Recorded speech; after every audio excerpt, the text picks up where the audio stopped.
Let's go over to the hate list, which is headlined by DK Metcalf. Sauce Gardner, who hasn't had a typical Sauce season, had the clamps on DK Metcalf. He wasn't able to get much going against the Jets last week, and it's kind of been that for DK for a while now. 4 or fewer receptions in 5 of his past 6 games here, Lawrence, for Seattle's number 1 wide receiver. That he hasn't been unplayable, but he hasn't been DK Metcalf. Yeah, but this is a lot of this has to do with the emergence of Jackson Smith and Jigba. He's made this a 1A, 1B. Yeah, look at these targets. I mean, besides the 11 against the Niners, this is down. And that's not what you typically see.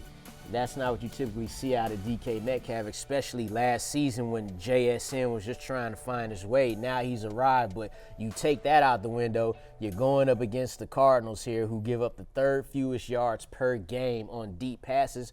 What do we know DK Metcalf to do? Get the ball deep. Now, Geno Smith is amongst the league leaders in passing attempts, so there's always room for DK Metcalf and Jackson Smith and Jigba to have a big game, but he just hasn't been consistent enough as that wide receiver 2 in fantasy. Yep. Yeah. And the thing is that we saw this matchup 2 weeks ago, and he only got 5 targets, wasn't really able to do anything. I wonder with DK whether he keeps getting banged up in games and whether he's just not entirely right physically, and difficult matchup in terms of his skill set. So DK Metcalf, I mean, he's still starting DK Metcalf for the most part. You probably don't have a better option to have the luxury of benching him, but it's probably not the best possible week for him.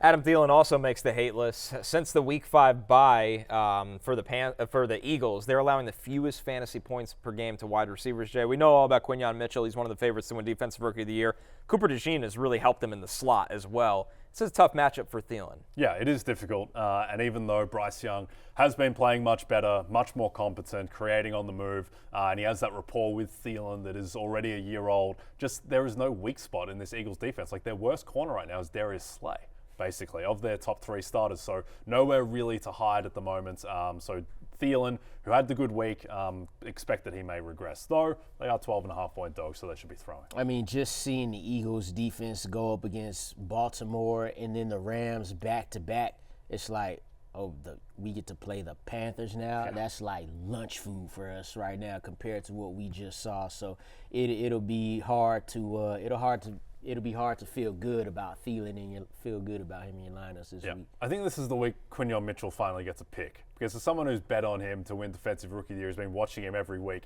he's had about 12 near picks. Maybe this week Bryce Young finally gives him one. All right, our last player here, Dalton Kincaid, who's working his way back from injury, does not make the top 10 tight ends. He's tight end 12 against the Rams. He's finished as a top 12 tight end only 3 times this season, Lawrence. For a guy who's drafted as high as he was, he hasn't been the focal point of this Bills offense like many hoped.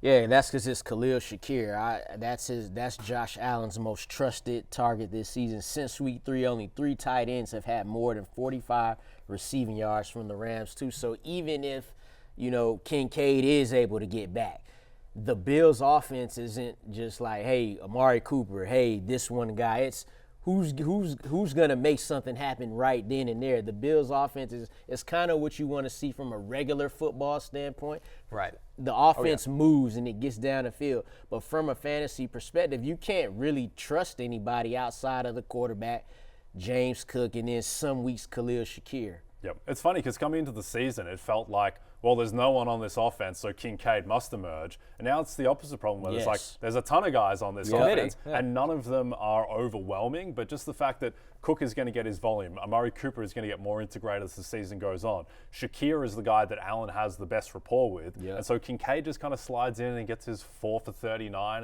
and really is a touchdown-dependent tight end.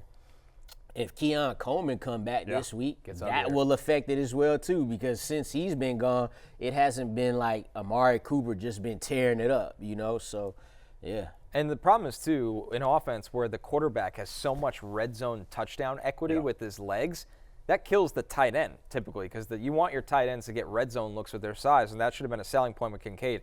he does not score touchdowns. I think the thing is too, and Kincaid spoke about this a little bit with us at the Super Bowl, where just the type of quarterback that Josh Allen is, I just think it's really hard for a second-year player to have that telepathy, the way that, you know, Kelsey and Mahomes are on such a wavelength, Andrews and Lamar, these quarterbacks who create out of structure, even to like a weird extent, like Zach Ertz with Jane Daniels. Like Zach Ertz knows where to go and find the gaps, and Kincaid, he just hasn't had that yet with Josh Allen. They haven't had enough time to seemingly build that rapport.